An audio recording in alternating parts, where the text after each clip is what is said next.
Oh, shopping took longer than I thought. It's a good thing I had your help, Professor. Looks like we've got everything we came for. Time to head back to the monastery. To tell you the truth, I wasn't sure if the money that knight gave us would be enough.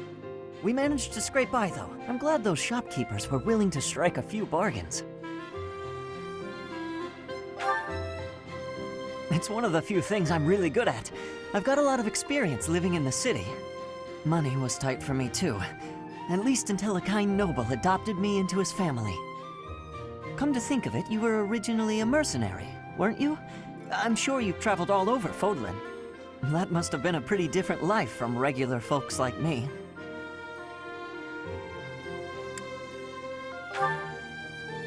It sounds a lot more exciting, though, traveling the world from conflict to conflict. But a mercenary's whole job is fighting, isn't it? Must be a pretty tough way to live.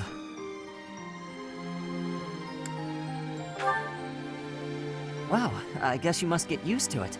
That's really incredible, though. Oh!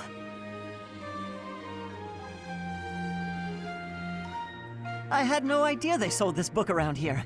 I haven't seen this one for ages. Lugh and the Maiden of Wind. It's a well-known tale of chivalry in Fargus. Lugh is the King of Lions. This book is full of his exciting adventures. I've loved this since I was a kid. It was what got me learning to read. Give me that book! Hey, creep! Don't touch the merch! What the? Somebody catch that thief! Cut him in half like my prices! Please, calm down, ma'am. You calm down, kid! If he gets away with that valuable merch, it'll be a huge loss for me. Here, allow me to compensate you. Huh? Are you serious, kid? I mean, no objections over here, but that sounds crazy. Don't you worry. That thief will be paying me back just as soon as I catch him. Head on back to the monastery, Professor. I'll take care of everything here.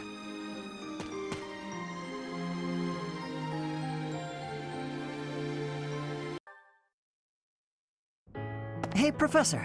Did I ever tell you what happened with that thief? I went after him, and I did manage to catch up, but...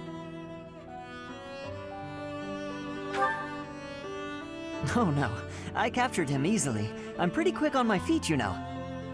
But I decided not to make him pay for the book. My pockets were pretty empty after that incident, if you want to know the truth. What happened was, when I caught him, I asked him why he stole the book. He said he thought it would fetch a good price, and that he really needed the money. He had a sick kid and couldn't pay for medicine.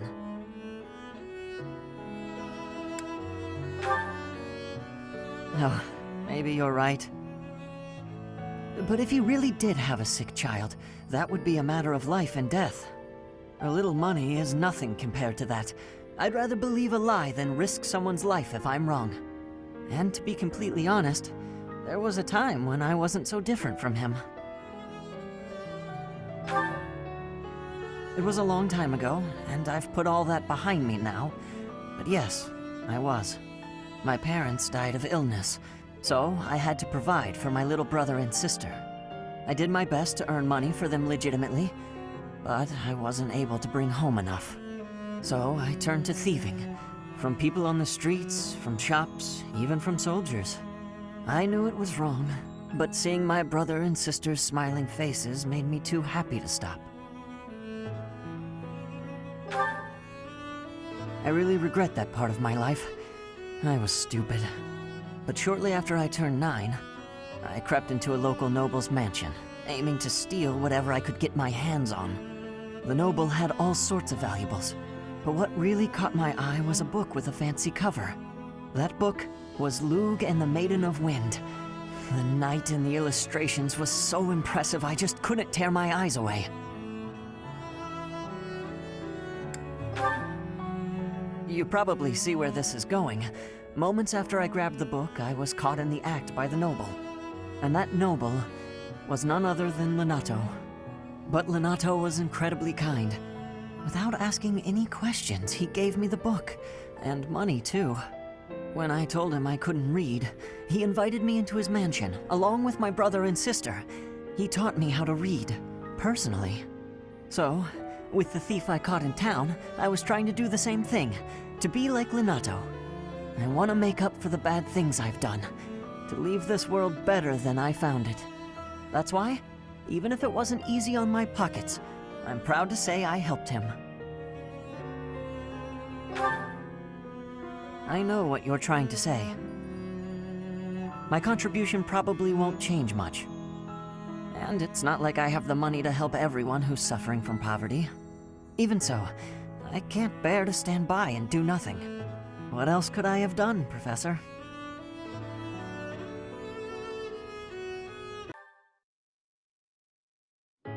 Oh, hey, Professor.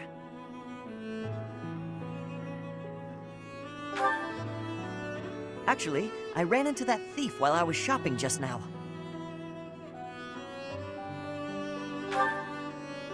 Maybe you don't remember. It's been quite a while. The man who stole the book from that market stall. I saw him on the street with his kid. They were both so grateful. It's a really nice feeling. Yeah, but it did seem like they were still having trouble getting by. I guess what you said to me back then was right. My actions didn't really solve the problem. I can't help everyone no matter how much I try. If I had the money or power, maybe, but I don't. You know, a long time ago, Lenato said nearly the same thing to me. I think it was when I tried to look after the horses all on my own. I really messed that up. He said, "You're not quite ready for this yet, but there's no need to rush." I know I can't help very many people right now, but I think doing what I can for those I see in front of me is still worthwhile. I have to believe that, at least.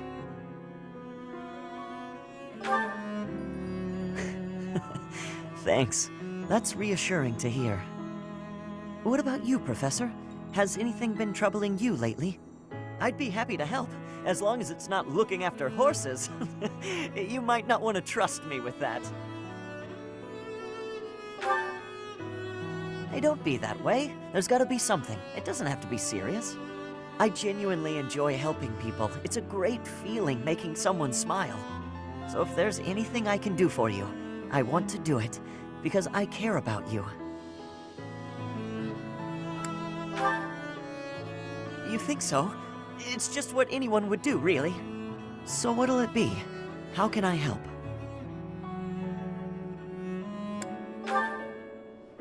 Of course! I'd be glad to cook with you.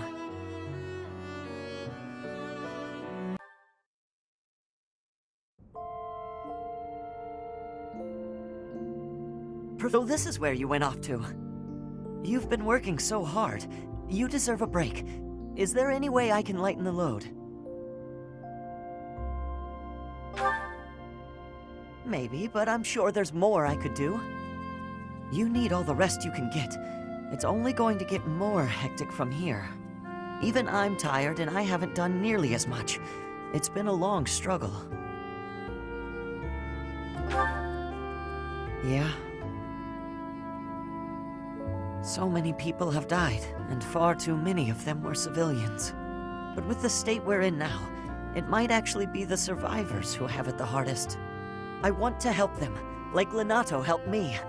And now that I'm a knight, I feel like I actually can. Definitely. When I'm by your side, I'm full of hope for the future. And on that note, there's something I've been meaning to give you.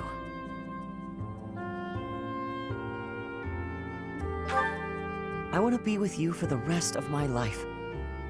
I want to be there for every important moment, every smile, every hardship. I know I'm just a commoner and nothing special.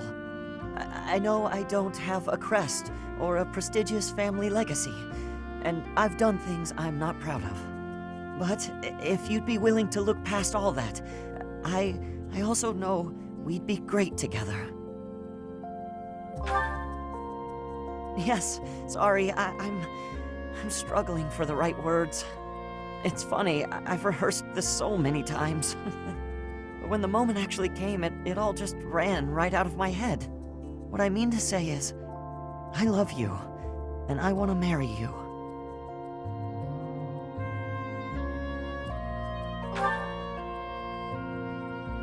You have a ring for me too? Am I dreaming? You really feel the same way about me. Sorry, I'm kind of giddy. This doesn't feel real. To go from a life of stealing on the streets to marrying a wonderful person like you. Am I even allowed to be this happy? I'm worried it could all come crashing down at any moment.